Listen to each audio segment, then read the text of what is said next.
Realty Income is one of the most solid REITs on the US market, so how come it spent the last month sliding down in price? Realty Income has now hit its 52-week low. The REIT is down 22.2% year to date and even 8.6% in the last 5 years. Should we be worried? Let's take a look. There have been speculations that Realty Income is going to cut their dividend, but is that really the case? The recent news do not suggest that. Realty Income actually raised their dividend only a few weeks ago. The increase was so small, but it was the 122nd monthly dividend increase since Realty Income was listed on the stock exchanges. Somehow though, it feels like Realty Income are cheating a little bit. Like I said, their dividend increases are absolutely tiny. Just look at that. The last 3 raises were 5% of a cent, so I personally don't see that as much of a raise, but it does give them a nice looking dividend streak. The REIT's payout ratio is pretty standard too, sitting at 76%. It's only a couple percent higher than the rest of the industry, but it's still low enough to allow Realty Income to keep raising the dividend. There is a simple reason why Realty Income can do that. Their investments are prudent and safe, and they do their analysis to avoid taking on unnecessary risk. The overwhelming majority of Realty Income's clients belong to recession-proof industries like convenience and grocery stores, dollar stores, home improvement stores, and so on. Their occupancy rate is also 99%, which means they are consistently generating revenue from these properties. Plus, Realty Income has one of the best credit ratings in the REIT sector, A-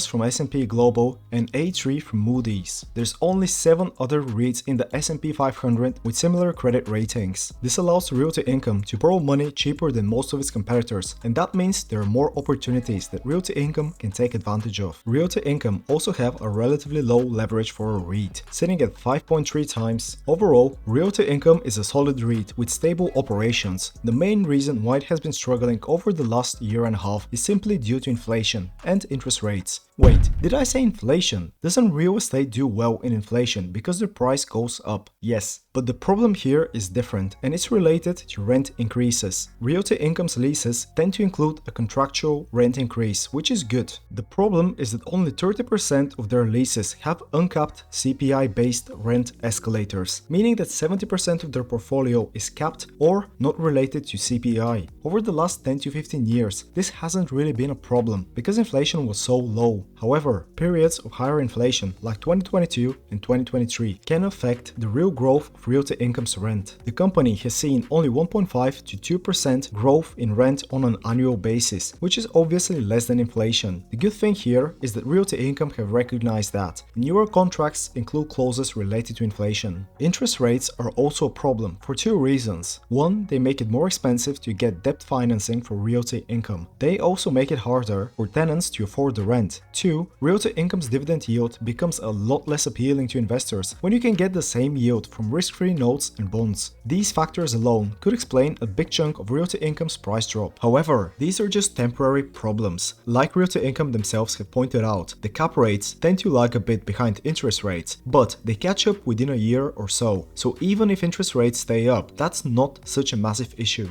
This opens up a lot of opportunities, and Realty Income plan to take advantage of that. To me, this sounds like another good reason to bet on the REIT. Realty Income has a solid track record and continues to be a very solid buy for dividend investors. In fact, I bought another $200 just a few days ago. However, I'm sure a lot of people are wondering whether you should buy Realty Income to make a profit on the stock price. It's obvious that Realty Income is showing really bad price movements. Just look at that. Their stock price has dropped more than the rest of the sector. Realty Income's price is below the 10, 50, 100 and 200-day moving averages. The relative strength index is dropping like a stone and is at the lowest level in 5 years, and that includes the March 2020 crash. The last time Realty Income traded at around $50 was in May 2020, more than 3 years ago. This is definitely painful for existing shareholders, but it can provide a good opportunity to get a growing, stable 6.1% dividend yield. I imagine the stock price will stay low until the Fed signals that they will lower interest rates again. So, if you are seeking price growth and capital gains, then maybe you should wait for a few months until we get a better picture of what the Federal Reserve is going to do.